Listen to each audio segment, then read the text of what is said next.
Today you'll learn how to add the money band to your Grip6 wallet.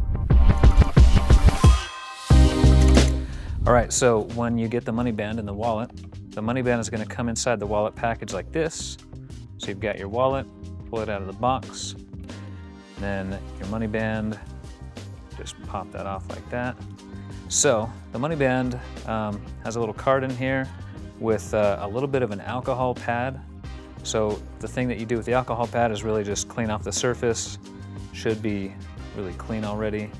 So you clean the surface, and then on the back side of this, there's these two transparent tabs. You want to peel these off to expose the double-sided tape. So then what you do is when you're putting this on, I'm gonna make sure that alcohol is all evaporated.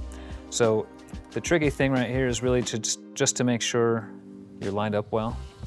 And so I will usually set it down kind of on top lightly, and then if I need to make any fine adjustments left or right, I'll do that. And then when it's setting good, I'll push down on it. So then I'll pick it up and give it a good squeeze on both sides, and then that thing is on there incredibly well. It doesn't come off easily, so there it is. You may like the money band if you're someone who needs just a little extra space. That's it. Head over to grip6.com to get yours today.